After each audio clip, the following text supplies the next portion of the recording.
પ્રિય રસિકજનો, જય શ્રી કૃષ્ણ. હું મના તોરી આપ સર્વે વૈષ્ણવોનું અક્ષય તૃતીયાના અલૌકિક સત્સંગમાં હાર્દિક સ્વાગત કરું છું. આજે આપણે વિસ્તારથી સમજીશું કે આપણા હૃદયને અક્ષય પાત્ર કઈ રીતે બનાવી શકાય કે જેના કારણે શ્રીનાથજી, શ્રી યમુનાજી અને શ્રી મહાપ્રભુજી રસરૂપ કૃપા આપણા ઉપર વરસાવ્યા કરે અને હૃદયરૂપી સિંહાસનમાં સુખેન બિરાજે. બોલો શ્રી વલ્લભાધીશ કી જય. આપણા હૃદયને એવું અક્ષય પાત્ર બનાવીએ કે જેથી શ્રીનાથજી, શ્રી યમુનાજી અને શ્રી મહાપ્રભુજી આ ત્રિતયાત્મક સ્વરૂપ પ્રસન્નતાથી હૃદયરૂપી પાત્રમાં બિરાજે. તો તેના માટે શું કરવું? તો તેનો જવાબ આપણા શ્રી હરિરાય મહાપ્રભુજી કહે છે. જેઓ દીન છે, શુદ્ધ છે, નિષ્પ્રપંચ છે, શ્રી કૃષ્ણની લીલાનું ચિંતન કરવામાં તત્પર છે, શ્રી આચાર્ય ચરણનો આશ્રય કરનારા છે અને સદા કોઈ પણ પ્રકારની કામના વગરના છે, જેઓ વ્રજ ભક્તોના ચરણારવિંદની રજની પ્રાપ્તિના અભિલાષી છે, પ્રભુના ગુણાનુવાદમાં તત્પર છે, શ્રી કૃષ્ણના નામનો અર્થ સમજવામાં ખરા ભાવુક છે, જેઓ અનન્ય ભાવવાળા છે, અનન્ય ભક્તોની સેવામાં નિષ્ઠાપૂર્વકની તત્પરતાવાળા છે, ભગવત ધર્મમાં પ્રીતિવાળા છે, વિરક્ત અને ભગવત ગુણોથી ભૂષિત છે, જેઓ શ્રી કૃષ્ણની આરતી તથા ભાવથી ભરેલા છે, ભક્તિ રસમાં તરબોળ હોવાથી અન્ય પ્રકારનો રસ જેમનામાંથી જતો રહ્યો છે, જેઓ ભગવત ધર્મમાં સ્થિર, કૃષ્ણ લીલામાં ચંચળ તથા પ્રભુના દર્શન માટે આકુળ વ્યાકુળ છે, જેઓ શ્રી કૃષ્ણની સેવામાં અનેક મનોરથ વાળા અને લૌકિક વૈદિકમાં સદા ઉદાસીન છે, એવા ભક્તોના હૃદયમાં પ્રભુ ક્ષણ માત્રમાં પધારે છે. હવે પ્રભુ હૃદયમાં તો પધાર્યા, હવે હૃદયમાં બિરાજે અને સ્થાયી સ્વરૂપે બિરાજે તો તે માટે શું કરવું? તો તેનો જવાબ પણ આપણા શ્રી હરિરાય મહાપ્રભુજી આપે છે. દીનતાના પાત્રમાં મનમાણી મૂકીને ભેટ ભગવંતજીને ધરજો રે. વૈષ્ણવોના મુખ્ય 4 કર્તવ્ય શ્રી હરિરાય મહાપ્રભુજીએ દર્શાવ્યા છે: ગુણગાન, દુઃખ ભાવન, દૈન્ય અને ત્યાગ. દીનતાની વાત કરીએ તો નિસાધનતામાંથી દૈન્ય પ્રગટે છે, પરિણામે અહંતા મમતા છૂટે છે, લૌકિક આસક્તિ દૂર થાય છે. તે અંતઃકરણનો ગુણ હોવાથી ભગવત દર્શન માટેનું બીજ છે. માટે કહ્યું છે, દાન, દયા ને દીનતા એ વૈષ્ણવની વૈષ્ણવતા. પ્રિય વૈષ્ણવો, પુષ્ટિજીવોના સર્વ પુષ્ટિ ગુણોનો પાયો દીનતા છે. દીનતા કેવળ વૈષ્ણવો સાથે નહીં, સૌની સાથે. આ દીનતાનો અમલ કરવાની પ્રેક્ટિસ ઘર આંગણે જ શરૂ કરવી જોઈએ. સાસુ વહુ સાથેના વ્યવહારમાં દીનતા રાખે તો માનવું કે દીનતા આવી ઓ શ્રીનાથજી. બાપ દીકરા સાથેના વ્યવહારમાં દૈન્યત્વ રાખે તો માનવું કે દીનતા આવી. ગુરુ શિષ્ય સાથેના સંબંધમાં એવા વાત્સલ્યપૂર્વકનું દૈન્ય બતાવે તો માનવું કે દીનતા આવી. બીજો ગુણ બતાવ્યો શુદ્ધતા. હૃદયમાં દંભ ન કરશો, પાખંડ ન સેવશો, જૈસો હું તૈસો તિહારો શ્રી વલ્લભ. આ હૃદયની શુદ્ધિ છે. આપણા વ્યવહારમાં, વાણીમાં આવી શુદ્ધતા હોવી જોઈએ. એ શુદ્ધતા આવે છે સત્યમાંથી. શ્રી ગુસાઈજીને સહજપાલ દોશીએ પ્રશ્ન કર્યો હતો, મહારાજ, ધંધાને કારણે અસત્ય બોલવું પડે તો પાપ લાગે? ત્યારે શ્રી ગુસાઈજીએ જવાબ આપ્યો કે અસત્યથી વધારે મોટું કોઈ પાપ નથી. ધંધાને કારણે પણ અસત્ય ન બોલવું. આવી વ્યવહાર શુદ્ધિ, આવી વાણીની શુદ્ધિ, આવી વિચારની શુદ્ધિ એ વૈષ્ણવો માટે બીજો અનિવાર્ય ગુણ છે. પ્રિય વૈષ્ણવો, મારા પપ્પા ટીવી રિપેરિંગનું કામ કરતા ને એમને દુકાન હતી, તો ટીવી રિપેરિંગમાં જે વસ્તુનો જે રૂપિયા થયા હોય એ કહે અને પછી એમ કહે કે મેં આમાં મહેનત લગાડી અને આ કર્યું, એના આટલા રૂપિયા. આમ ચોખવટથી કરતા. એટલે આપણે વડીલો પાસે ઘણું શીખવા મળે કે સત્યને પકડીને ચાલવાનું. પછી અહીં ત્રીજો ગુણ દર્શાવે છે નિષ્પ્રપંચતા, એટલે કૂટ કપટનો અભાવ. જેનું હૃદય શુદ્ધ છે, સત્યનિષ્ઠ છે, એના હૃદયમાં મલિન પ્રપંચો નથી. વૈષ્ણવે તો ક્યારેય અન્ય વૈષ્ણવ સાથે કે બીજાઓની સાથે આવા પ્રપંચો આચરવા ન જોઈએ. વૈષ્ણવના જીવનમાં પોલિટિક્સ આવે, રાજકારણના નામે ખેલાતા આટાપાટાની રમતો આવે. મોઢેથી એક કહીએ, હૃદયમાં બીજો ભાવ રાખીએ તો આ સર્વ દોષ આપણા હૃદયને અશુદ્ધ બનાવનારા છે. માટે નિષ્પ્રપંચતા એ ત્રીજો ગુણ છે. આપણે આત્મચિંતન કરતું જવાનું છે કે આપણામાં કેટલા ગુણો છે અને કેટલા હજી બાકી છે. હવે કહે છે ચોથો ગુણ, જેનું હૃદય દીન, શુદ્ધ અને નિષ્પ્રપંચ બને છે ને, એના ચિત્તમાં લીલા ચિંતનની તત્પરતા આવે. સેવા દરમિયાન અને સેવાના અનુસરમાં પ્રભુની લીલા ભાવનાઓનું ચિંતન કરતા રહેવું, મનને ચિંતનમાં ડૂબેલું રાખવું. પ્રથમ શિક્ષાપત્રની ટીકામાં શ્રી ગોપેશ્વરજી આ ચિંતનનો પ્રકાર પણ બતાવે છે કે શ્રી મહાપ્રભુજીના, શ્રી ગુસાઈજીના, શ્રી ગુરુદેવના ચરણ કમલોનું ચિંતન કરી, પ્રભુના સ્વરૂપનું ચિંતન કરી, નિત્યની અને ઉત્સવની સર્વ લીલાઓનું ક્રમપૂર્વક મનમાં ચિંતન કરવું, લીલા ભાવનાઓનું ચિંતન કરવું. આવું ભગવદ લીલા ચિંતન અને એ લીલાના ચિંતનમાં મનની તત્પરતા એ ચોથો ગુણ છે. પાંચમો ગુણ છે શ્રી મહાપ્રભુજીના આશ્રિત બનીને રહેવું. 31મા શિક્ષાપત્રમાં આપણે જોઈ ગયા કે શ્રી હરિરાય ચરણે શ્રી મહાપ્રભુજીનો આશ્રય કરવાનો પ્રકાર બતાવી દીધો. શ્રી મહાપ્રભુજીના ચરણ કમલમાં નિષ્ઠા રાખી, એમના વચનામૃતોમાં નિષ્ઠા રાખી, એમના વચનામૃતોનું ચિંતન સ્વાધ્યાય કરતા કરતા એનું આચરણ કરવું, એનું નામ શ્રી વલ્લભાશ્રય. છઠ્ઠો ગુણ બતાવ્યો લૌકિક કામનાઓમાં વિરક્તિ સેવવી. સાતમો ગુણ બતાવ્યો વ્રજ ભક્તોના ચરણ રજની સદા અભિલાષા રાખવી. કારણ કે જેમને વ્રજરાજકુમાર પ્રાપ્ત થયા છે એવા એ મહાભાગ્યવાન વ્રજ ભક્તોની કૃપાથી, એમની ચરણ રજના સેવનથી, વ્રજ રજના આશ્રયથી આપણો દેહ પણ પ્રભુને લાયક તનુનવત્વ પ્રાપ્ત કરશે. માટે સદાય વ્રજ ભક્તોના ચરણ રજના અભિલાષી બનીને રહેવું. એ ભાવથી જ આપણે ચરણામૃત લઈએ છીએ. આઠમો ગુણ બતાવ્યો પ્રભુના ગુણગાનમાં તત્પર રહેવું, જેનો પ્રકાર શ્રી હરિરાય મહાપ્રભુજીએ 11મા શિક્ષાપત્રમાં પણ દર્શાવ્યો છે. નવમો ગુણ બતાવ્યો શ્રી કૃષ્ણના નામના અર્થનું ચિંતન કરવું. શ્રી કૃષ્ણ શરણમ મમ એમ કહીએ, પણ એમને કેમ શ્રી કૃષ્ણ કહ્યા? શ્રી એટલે કોણ અને કૃષ્ણ શબ્દમાં કયું સ્વરૂપ બિરાજે છે?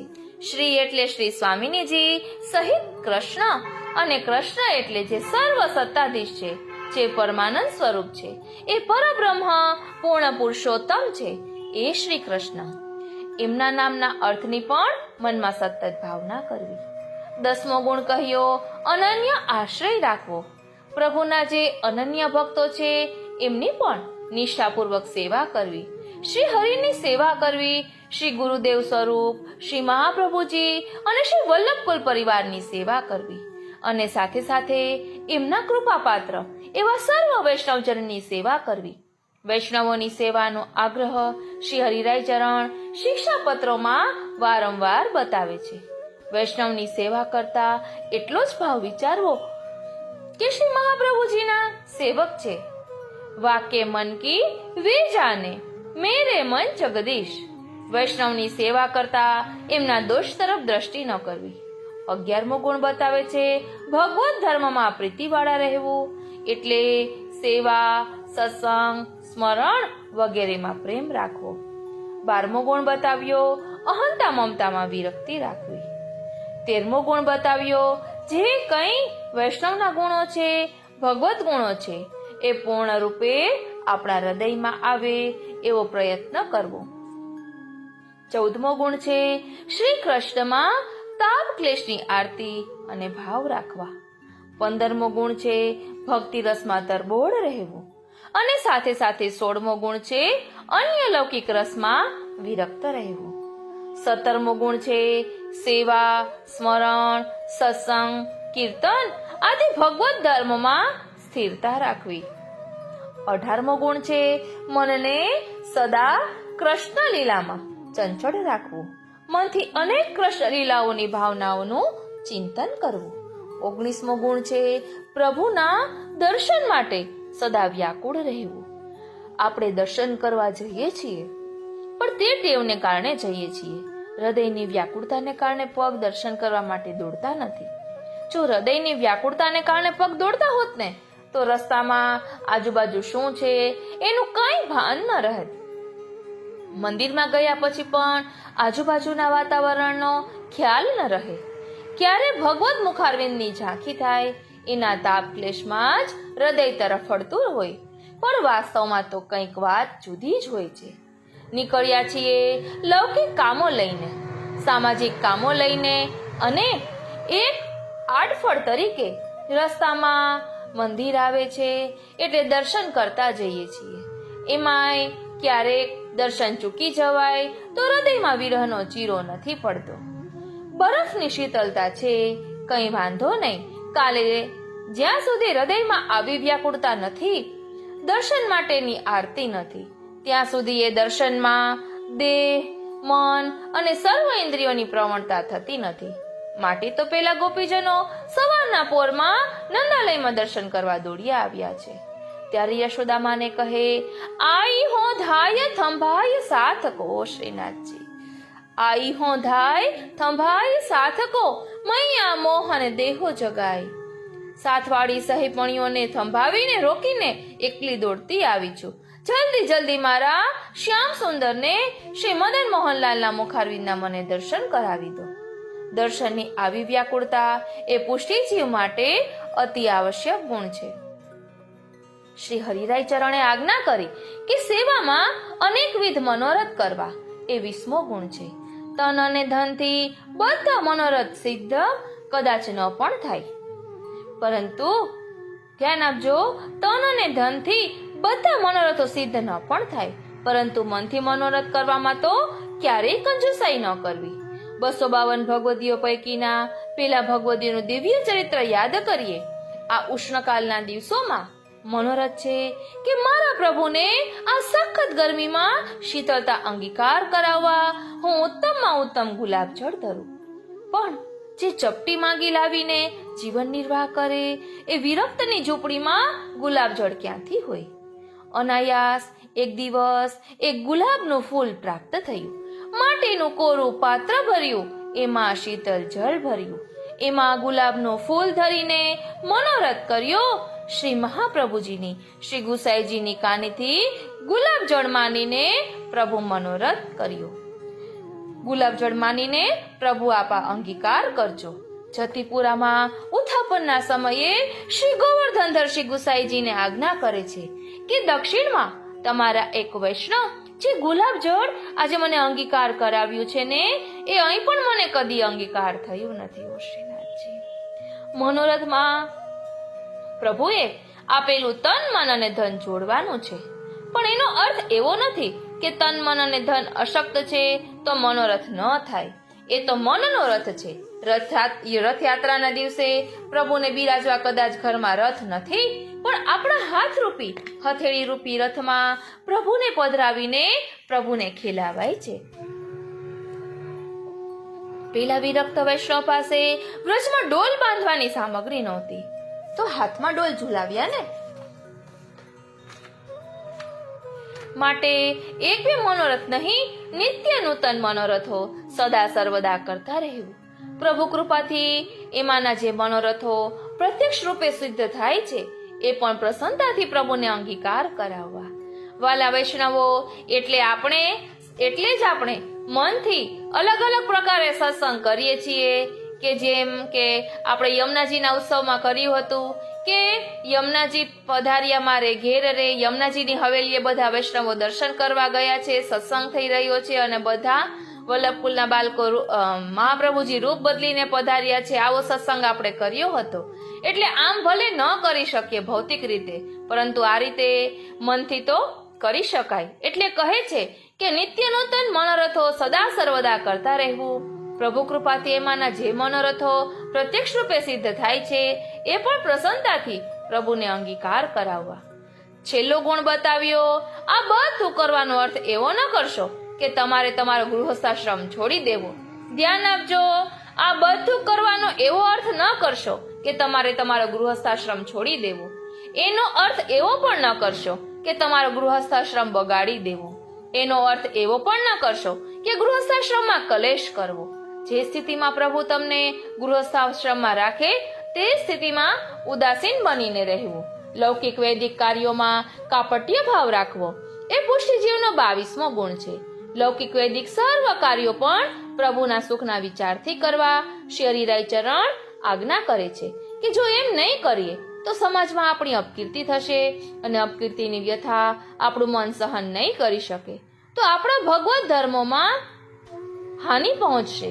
માટે અપકીર્તિને ટાળવા માટે લૌકિક વૈદિક આવશ્યક કાર્યો અનાસક્ત ભાવે કરતા રહેવું અને એ કાર્યો કરતા કરતા એમાં પણ પ્રભુના સુખનો વિચાર જોડવો. આમ આવા 22 અલૌકિક ગુણો શ્રી મહાપ્રભુજીની કૃપાથી જે વૈષ્ણવના હૃદયમાં ધારણ થાય છે તેને પ્રભુને પધારવા માટે લાંબા સમયની પ્રતીક્ષા નહીં કરવી પડે. એક જ ક્ષણમાં પ્રભુ હૃદયની અંદર પધારી જશે. પ્રભુ તો આપણા હૃદય મંદિરના દ્વારે રાહ જોતા કૃપારૂપ બનીને ઠાડા છે. ખાतिर कर ले नई गुजरिया रसिया ઠાડો તેરે દ્વાર. સતત કોલબેલ વગાડે છે, મારા માટે તારા હૃદય મંદિરના દ્વાર ખોલ. તું દ્વાર ખોલ, પણ એ હૃદયમાં પેલા 22 અશુદ્ધ ભાવો પડ્યા છે ને જેને લઈને આપણા હૃદયના દ્વાર ખુલતા નથી. એ કોલબેલ આપણને સંભળાતો નથી. માટે શ્રી હરિરાયજીએ દર્શાવેલા આ 32 ગુણોનું સતત મનન ચિંતન કરતા રહેવું અને તેનું સતત કીર્તન, શ્રવણ, સ્મરણ અને મનન કરતા રહીએ તો કીટ ભ્રમર ન્યાય મનમાંથી આ દોષો દૂર થાય અને હૃદય અલૌકિક 22 ભાવોની નિધિથી સંપન્ન બને. આ રીતે તેનું સતત કીર્તન, શ્રવણ, સ્મરણ કરતા રહેવાથી રોજ રાત્રે આપણે સેલ્ફ ઇવેલ્યુએશન કરતા રહેવા જેવું છે કે આમાંથી કેટલું જ ઓછું થયું અને કેટલા ભગવત ધર્મો વધ્યા. આ રીતે શ્રી હરિરાય મહાપ્રભુજીએ શિક્ષાપત્રમાં આ 22 ગુણો દર્શાવ્યા 22 ગુણો દર્શાવ્યા છે. બોલો શ્રી વલ્લભાધીશ કી જય. એટલે જ્યાર સુધી આપણામાં અશુદ્ધિઓ દૂર થઈને આ 22 શુદ્ધિઓ નહીં પ્રવેશે ત્યાં સુધી ઠાકોરજીનો અનુભવ નહીં થાય અને આ 22 શુદ્ધિઓ આવવાથી શ્રી ઠાકોરજી તરત જ હૃદયરૂપી પાત્રમાં પ્રવેશ કરશે. એટલે જ કહ્યું ને કે દીનતાના પાત્રમાં મનમણી મૂકીને ભેટ ભગવંતજીને ધરજો રે. હવે દીનતાના પાત્રમાં મનમણી મૂકીને ભેટ ભગવંતજીને ધરવી છે અને વૈષ્ણવના મુખ્ય 4 કર્તવ્યનું પણ મનન ચિંતન કરવું છે. તો તે કઈ રીતે કરી શકાય તેનું થોડુંક મનન ચિંતન કરીએ કે જેના કારણે આપણે સમજી શકીએ કે વૈષ્ણવોએ કયા 4 કર્તવ્યોનું પાલન કરવું જોઈએ. બોલો શ્રી વલ્લભાધીશ કી જય. પ્રિય વૈષ્ણવો, હૃદયની તિજોરીમાં જે ભગવત નામ રૂપી ધન છે ને એનાથી વધીને બીજું કોઈ ધન નથી. બિન રખવારે ચોર નહીં ચોરે. સુરદાસજી કહે છે, તમે શું કરવા લૌકિક ધન અને સંપત્તિની પાછળ ગાંડા બનો છો? એને સાચવવા માટે મથો છો. ઇન્કમ ટેક્સની ઝંઝટ અને ચિંતા માથે રાખીને ફરો છો. રાત્રે પેલી કમ્પોઝ જેવી ટીકડીઓ લઈને ઊંઘવાનો પ્રયત્ન શું કામે કરો છો? બિન રખવારે ચોર નહીં ચોરે. આ ભગવત નામનું ધન એવું છે કે તમારા ઘરના આંગણા ખુલ્લા હશે ને તો પણ કોઈ ચોરી નહીં જાય. સોબત હે સુખધામ.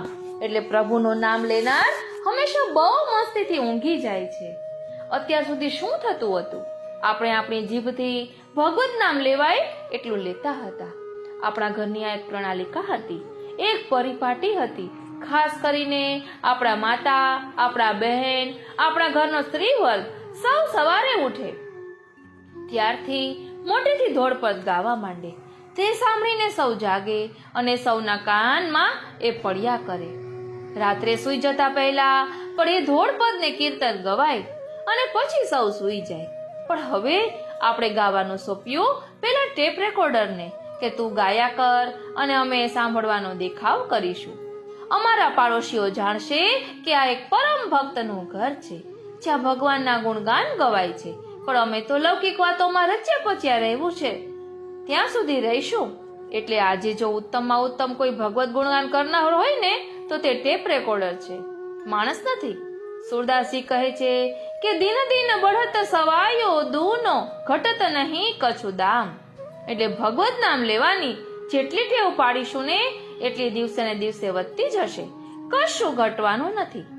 દયારામભાઈએ ભક્તિ પોષણમાં બહુ સુંદર વાત કરી. સ્નેહ સહિત શ્રી કૃષ્ણનું કથા કીર્તન જ્યાં નિત્ય થાય, કોટી તીર્થ આવી ત્યાં વસે, જેનું ભાગ્ય હોય તે નાય. સેવો શ્રી કૃષ્ણ કૃપાળ. જ્યાં ભગવત ગુણાનુવાદ થાય છે ત્યાં સર્વ તીર્થ આવીને વસે છે. માટે શ્રી હરિરાય ચરણે પણ એક પદમાં આજ્ઞા કરી છે ને, રે મન વલ્લભ ગુણ ગાય. બીજા એક ભગવતીએ કહ્યું, પઢો રે માઈ મદન મોહન શ્યામ. જો તમારે કંઈ બોલવું જ હોય તો પ્રભુનું નામ લ્યો. 84-252 વૈષ્ણવોમાં ભગવત ગુણાનુવાદ કરનારા ભગવદીઓનું પણ આપણે સ્મરણ કરીએ છીએ.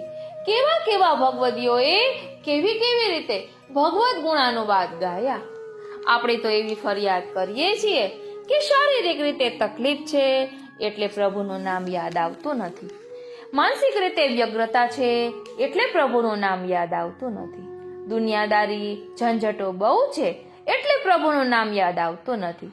તો આ સર્વની અંદર પ્રભુ નામ યાદ આવ્યા કરે એવો કોઈ રસ્તો છે ખરો? એવા એક ભગવદીયને આપણે પૂછીએ છીએ કે આપ અમને એવો રસ્તો બતાવો કે અમારી પાસે સમય નથી અને અમારે પ્રભુનું નામ લેવું છે તો શું કરવું? તો આપણે જવું જોશે બંગાળમાં. બંગાળના દિવાન છે નારાયણદાસજી. રાજકાજની બહુ મોટી જવાબદારી એમના માથે છે. સવારે સ્નાન કરીને રોજ રાજ દરબારમાં ચાલ્યા જાય. દિવસભર સખત કામ કરવું પડે. સેવા સ્મરણનો બિલકુલ સમય નહીં. મનમાં ભારે પરિતાપ છે કે આવું જીવન શા કામનું. એક દિવસ એક વ્રજવાસી તેમને ત્યાં આવ્યો. દીકરી પરણાવી છે અને પૈસા જોઈએ છે. નારાયણદાસજીએ કહ્યું કે તમારી દીકરીના લગ્નનો બધો જ ખર્ચ હું કરીશ, તમે ચિંતા ન કરશો. પણ આવ્યા છો તો મારે ત્યાં થોડાક દિવસ રોકાઈ જાઓ. મારું એક કામ કરો. વ્રજવાસી કહે, ભૈયા અમને તો કાંઈ કરતા કાંઈ કામ ન આવડે. અમે તો વ્રજના શ્યામ સુંદરના સખા, અમને તો બે વાત આવડે, શ્યામ સુંદરનું નામ અને ચકાચક. એ સિવાય બીજું કાંઈ ન આવડે. નારાયણદાસજીએ કહ્યું, મારે પણ એ જ કામ છે.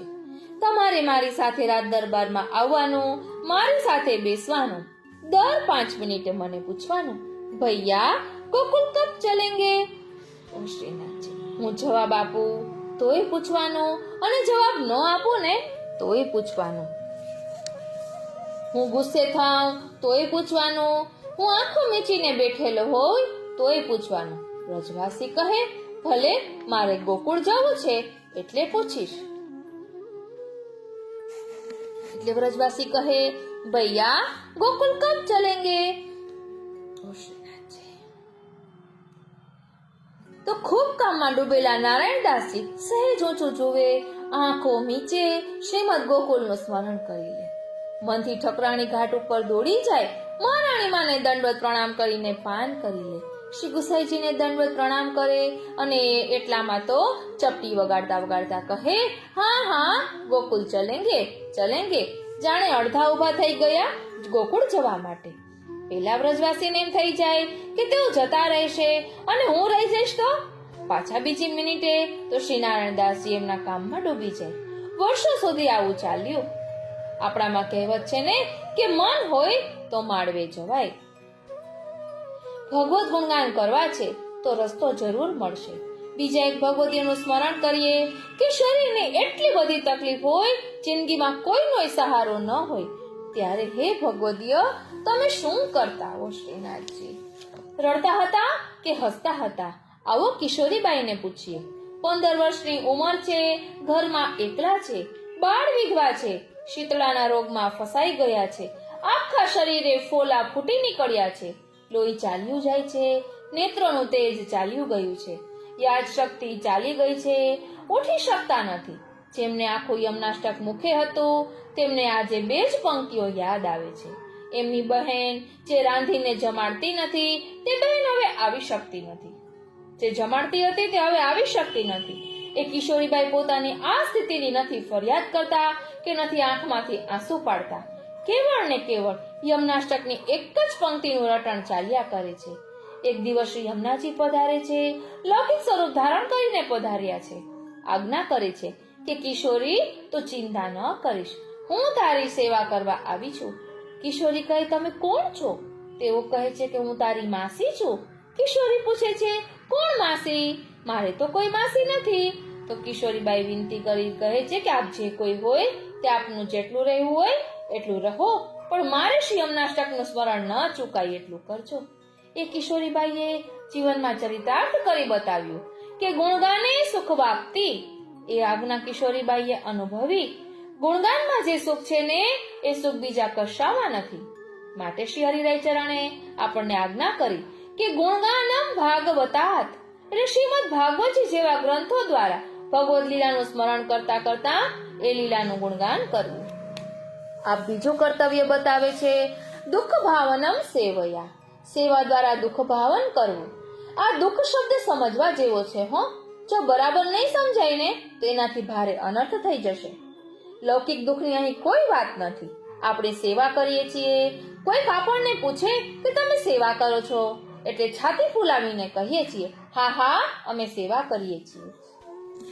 સેવા શબ્દ ઉપર ભાર મૂકીને બોલીએ છીએ. અને ક્યારેક મનમાં એવું પણ વિચારીએ છીએ કે અમે કરીએ છીએ એવું બીજા નહીં કરી શકતા હોય. એક ગામમાં જવાનું થયું. એક વૈષ્ણવે પૂછ્યું કે આપણે ત્યાં સેવાનો પ્રકાર? એટલે કહે કે હા અમારે ત્યાં સેવાનો પ્રકાર છે. આપ પહોંચો છો? તો કહે કે ના મને તો ક્યાં ફુરસદ છે, પણ બાપ દાદાના વખતની સેવા છે અને મળતા મળતા માનો જીવ જતો નહોતો એટલે માનો જીવ જાય એટલા માટે કહ્યું કે તારા ઠાકોરજીને અમે રાખીશું એટલે રાખ્યા છે. પ્રભુએ પૈસા આપ્યા છે એટલે માણસ રાખ્યો છે અને સેવા કરાવીએ છીએ. બહુ વૈભવથી કરાવીએ છીએ. આનંદ આનંદ છે. આ સેવા નથી. સિદ્ધાંત મુક્તાવલીની વિવૃતિમાં શ્રી ગુસાઈજી આજ્ઞા કરે છે કે પોતાની જાતે, પોતાના ઘરમાં, પોતાના દ્રવ્યથી, પોતાના માથે બિરાજતા પ્રભુની સેવા કરવી એ સેવા. અન્યને પૈસા આપીને સેવા કરાવવી એ સેવા નથી. તો એમ અન્યના પૈસા લઈને કરેલી સેવા એ પણ સેવા નથી. આપણે જાતે સેવા કરીએ, પ્રભુ જેમ કરાવે તેમ કરીએ, પણ એ સેવા કરતા કરતા આપણા મનમાં નિસાધનતા પૂર્વક સેવાની ભાવના હોવી જોઈએ. નિસાધનતાને આપણે સાચા અર્થમાં નથી સમજતા એટલે આપણે ગોટાળો કરીએ છીએ. પ્રભુએ જે કંઈ સાધન સંપત્તિ આપી છે એ સર્વનો સેવામાં વિનિયોગ કરવા છતાંય મનમાં એવો પરિતાપ રહ્યા કરે કે મારાથી કશું બનતું નથી. એનું નામ નિસાધનતા.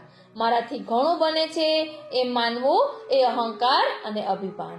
આવો અહંકાર પ્રભુને કદી પ્રસન્ન કરી શકતો નથી. માટે શ્રી હરિરાય ચરણ કહે છે કે સેવા કરતા કરતા પણ મારાથી કંઈ બનતું નથી એવી નિસાધનતાની ભાવના સતત રાખવી. અનુસરના સમયમાં પ્રભુને કેટલો બધો શ્રમ થઈ રહ્યો છે એનો વિચાર કરવો. આવી રીતે પ્રભુના સુખનો વિચાર સતત કર્યા કરવાથી આપણી નિસાધનતાની ભાવના પ્રભુ કૃપાથી થાય છે. એનું નામ દુઃખ ભાવન કે મારા પ્રભુનું કંઈ સુખ મારાથી બનતું નથી. શ્રી પદ્મનાભદાસજીનો પ્રસંગ છે કે પોતાના સેવ્ય શ્રી મથુરેશજીને છોલાની સામગ્રી સિવાય બીજું કંઈ અંગીકાર કરાવી શકતા નથી. રાજભોગ ધરતા ધરતા દરરોજ શ્રી મથુરેશજીને વિનંતી કરે છે કે કૃપાનાથ આ સિવાય મારાથી બીજું કંઈ બની શકતું નથી. તમે તો શ્રી યશોદાજીના લાલ છો, ઉત્તમ સામગ્રીના ભોગતા છો. શ્રી મહાપ્રભુજીના ઘરે આપને માટે અનેક સામગ્રી છે. આપ આજ્ઞા કરો તો હું આપને ત્યાં પધરાવું. ત્યારે શ્રી મથુરેશજી આજ્ઞા કરે છે કે પદ્મનાભદાસ, મને તો અહીં બહુ પ્રસન્નતા છે. સેવા કરતા કરતા મારાથી કશું બનતું નથી એવી ભાવના સતત રહ્યા કરે, મનની વિહવળતા રહ્યા કરે કે નિરખો કે ટેલ કરું, એકો નહીં બનત ઉપાય રે. આ પ્રકારે ભગવદીઓએ પોતાના પદોમાં આપણને દુઃખ ભાવનનો પ્રકાર બતાવ્યો છે.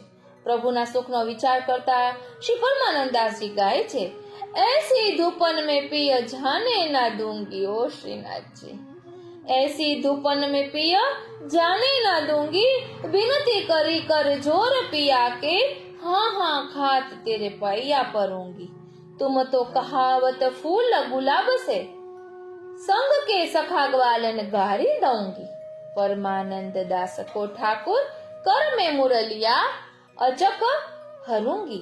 હું આપને નહીં પધારવા દઉં, જોઈ જોઈ કહોગે સોઈ સોઈ કरूंगी टहल, પરંતુ એ કરતા કરતા મારાથી કશું બનતું નથી એ ભાવના સતત થયા કરે. શ્રી ગુસાઈજીના એક સેવક છે, દક્ષિણમાં રહે, વિરક્ત વૈષ્ણવ.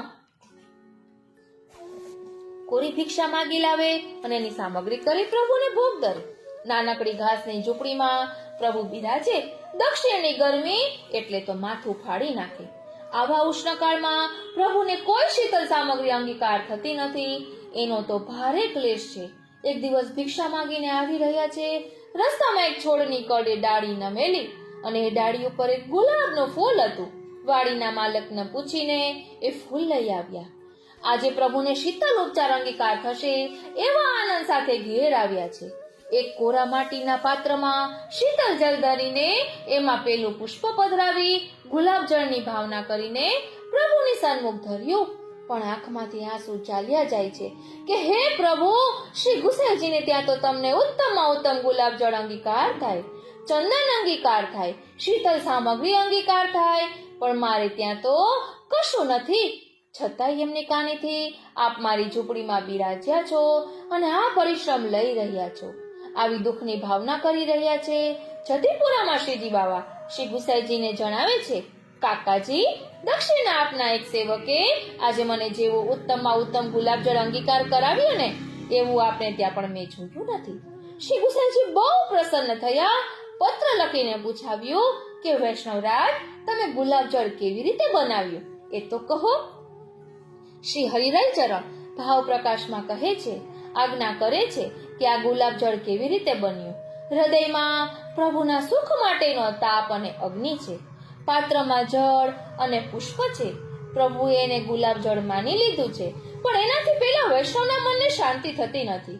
દુઃખની ભાવના એના હૃદયમાં સતત પ્રજ્વળી રહી છે. એવા બીજા ભગવદીય દંપતી છે. ખૂબ નાનકડું ઘર છે.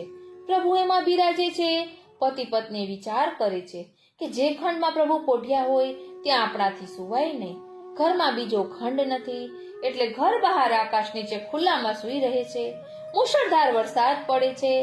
પ્રભુ આજ્ઞા કરે છે કે તમે અંદર આવો.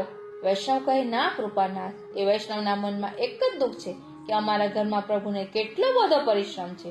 પ્રભુના સુખ માટેનો આવો સતત વિચાર, પ્રભુના સુખ માટેના સતત મનોરથ અને પ્રભુના સુખનું ચિંતન કરીને દુઃખની ભાવના એ વૈષ્ણવનું બીજું કર્તવ્ય છે. પરંતુ આપણે તો એનાથી ઉલટું બને છે. મિશ્રીની કટોરી ધરીએ એટલે કહીએ કે ચાલો જગ જીતી ગયા, કેટલું બધું કરી દીધું. શ્રી ઠાકોરજીને એટલા બધા ઓબ્લાઇઝ કરી દીધા. એક આખી મિશ્રીની કટોરી તમને ધરી દીધી. મહારાજ, હવે બીજું શું જોઈએ? અરે પાછા એમ કહીએ કે પ્રભુ તો ભાવના ભૂખ્યા છે અને આપણે શું કાપીએ? આ દુઃખ ભાવના નથી. પ્રભુ સાથે આપણા મનની આ છેતરપિંડી છે. શ્રીનાથજી શ્રી હરિરાયજીએ આજ્ઞા કરી છે કે જે ચિત્તથી, જે મનથી તમે ગુણગાન ગાશો ને એના પરિણામે પ્રભુમાં તમારો પ્રેમ વધતો જશે. પ્રેમ વધતો જશે એટલે પ્રભુની સેવામાં તમારી તત્પરતા વધતી જશે. સાથે સાથે પ્રભુના સુખનો વિચાર વધતો જ જશે અને પરિણામે પ્રભુને વધારે સુખ કેમ થાય એ માટે હૃદયમાં દુઃખનું સતત ભાવન પણ વધતું રહેશે. કુમનદાસજીનો પ્રસંગ જુઓ. રાજભોગમાં દર્શન કરીને હજી આવ્યા છે. ઉત્થાપન તો થયા નથી અને અપ્સરાકુંડ પાસે વૃક્ષ નીચે બેઠા બેઠા ગાઈ રહ્યા છે કે તે જુદીન બીત ગયે બીના દેખે શ્રી ગિરધરલાલ. એટલે આ દુઃખ ભાવન એ વૈષ્ણવોનું બીજું કર્તવ્ય છે.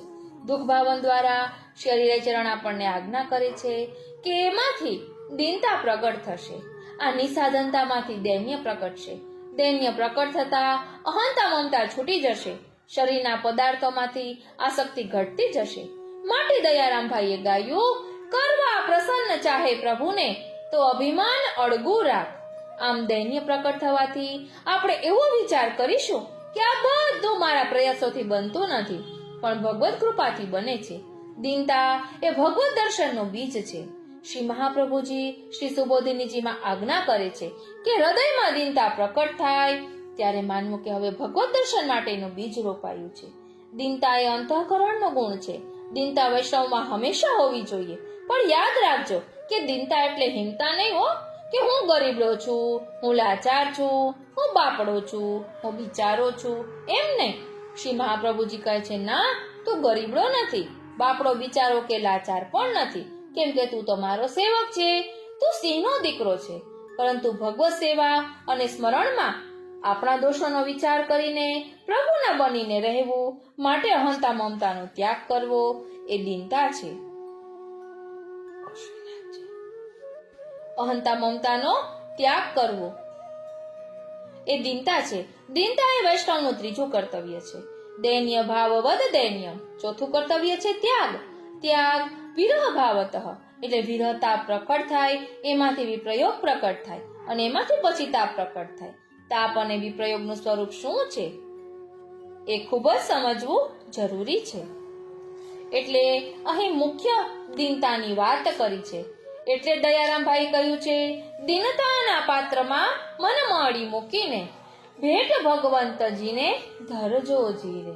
અને એક જ ક્રિયા છે, બે વ્યક્તિ છે, પરંતુ બેઉના મનના ભાવ અલગ છે. એટલે કેવો અનુભવ થાય છે એ સમજવું ખૂબ જ જરૂરી છે. વાલા વૈષ્ણવો, ખૂબ જ ધ્યાન આપજો.